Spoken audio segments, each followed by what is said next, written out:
Before we enter into the details of this game, I will show you the finish that will blow up your mind.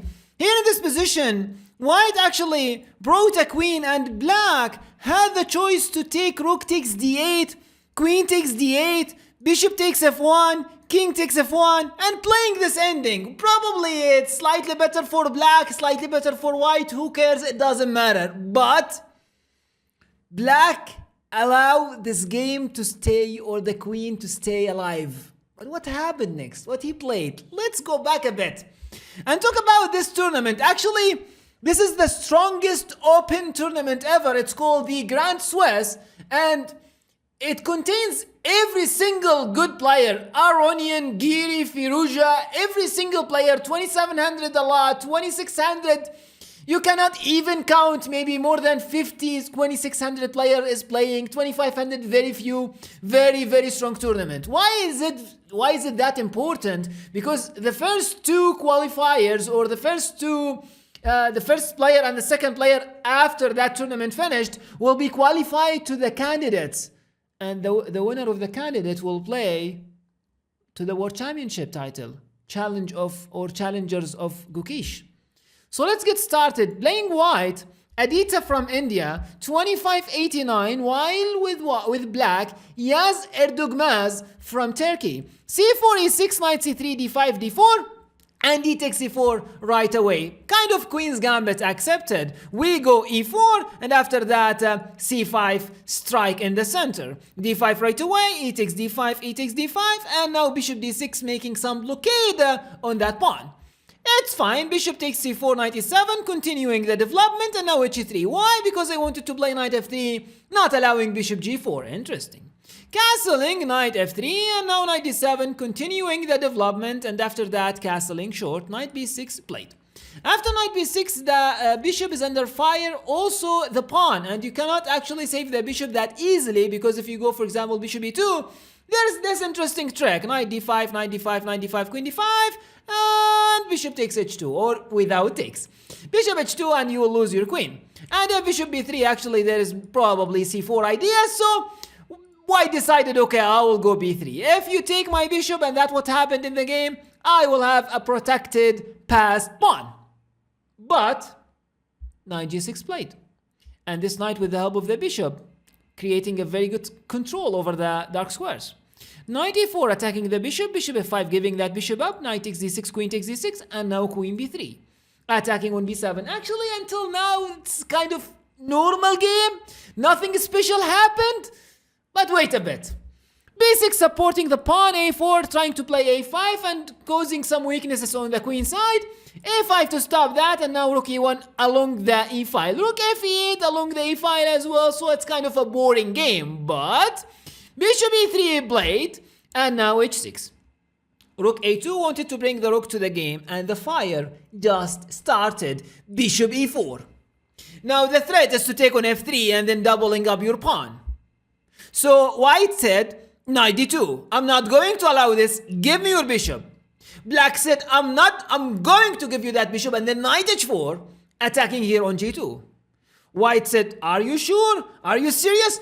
Take this. Bishop takes c5. And after bishop takes c5, now this guy, I mean the bishop is under fire, and if you take my bishop, either this or that, then I'll take your bishop and everything is okay.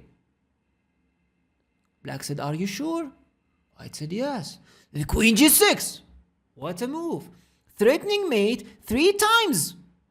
The only move to protect the mate is g3. And now, okay, g3, now I am attacking your bishop. Now you have to go away with your bishop row. Or you take my bishop, I take your bishop, you take my bishop, I take your bishop, you take my rook, I take your knight, you take my... And things are okay. Let's play this game. Black said no. Bishop g2. Wait. This is a move, you write it down when you're white. But this is super interesting. There is g3. I mean, you normally, very interesting idea. Normally you go g3, bishop g2. But now white played g3 and black played bishop g2. Very interesting idea. Okay. After bishop g2, actually you cannot take the knight. Because if you take the knight, then it's going to be mate in 2. So the knight is untouchable. So bishop e7 played in order to save the bishop because the bishop was under fire. And now the knight is under the attack. But now in this position, bishop takes h3. Wait a second, I cannot take this way. But what if I take this way? Then rook takes e1 because your rook is not protected by the other rook because you have played rook a2. Early on you wanted to bring it to e2 was your dream, but in vain. So let's go back. After bishop takes h3, now king h2. White says, okay, I am attacking your bishop, I am attacking your knight, I am winning a piece now, go home. Said, no, you go home, knight g2. What? Okay, knight g2, but now I can take the bishop, it's for free. If you take the bishop, you lose the rook. Oi, oi, oi, oi, oi. So the rook is under fire. White said, it's fine, okay, rook e5. Give me your bishop, and if the bishop moved away, then you will lose your knight. Black said, okay, I can do nothing about that, but give me your rook. Attacking the rook. Move away. White said, are you sure? He said, yes. The queen takes b6. I'm not going down. Nobody is willing to go down. No cooperation in this game. And now very interesting move, knight f4. Protecting the bishop. And if you take the knight, then you will be mated. What a game. What a game. Very crazy game of chess. So here White said, okay, I will go rook e4, attacking the knight. And if the knight moved away, then I'll take the bishop. Move away your knight. Queen h5, brilliant move. And now I'm threatening to move away and then probably checkmate you somehow. Like probably bishop g2, queen h1, yeah? If you do nothing, for example, queen b7, bishop g2 followed by queen h1, checkmate.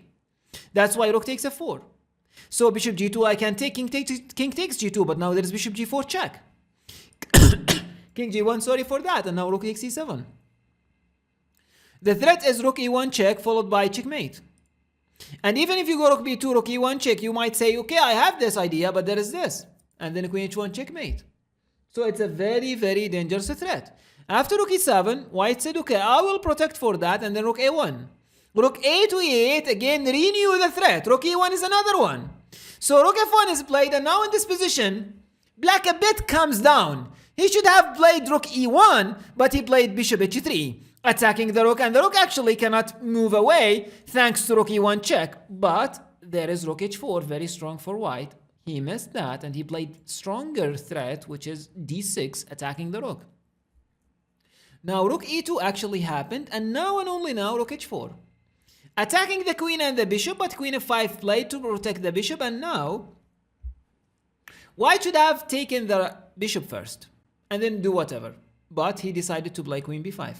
Which looks interesting. I am threatening the queen. I mean, I wanted to exchange queens. If you take my knight, I will take your rook. If you take my queen and then you take my knight, I will take your bishop. So it looks very nice move, yeah? Black said, rook 8, e5. Actually, it's time's trouble now, so it's not easy to expect everything. So after rook 8, e5, White plays what seems a very strong move, which is d7. And now after d7, d8 is a threat. How to stop d8?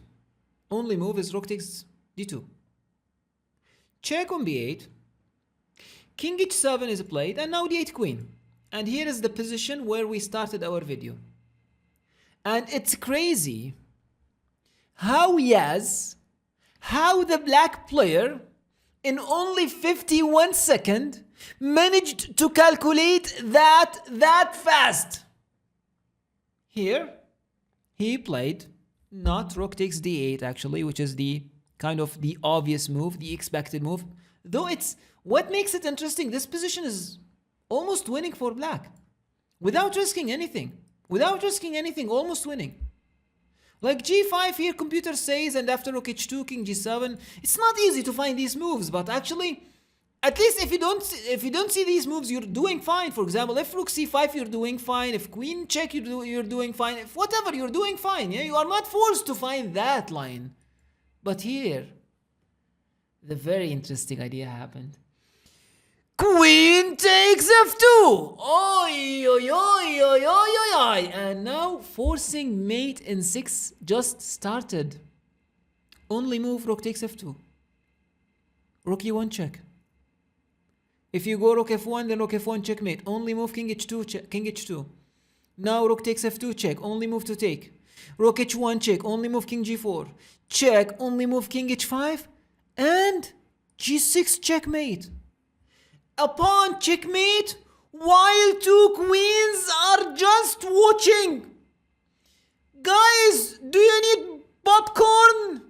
What are you watching? What are you looking at? Your king is dying. What are you doing here? d8 queen, b8 queen. That's super nice game. That's very interesting game, and this is probably the craziest game so far in the tournament. I hope you like what you have seen. Don't forget to subscribe, like this video, and check out our content. You will like it for sure. Thanks for watching. See you soon. Have a nice one.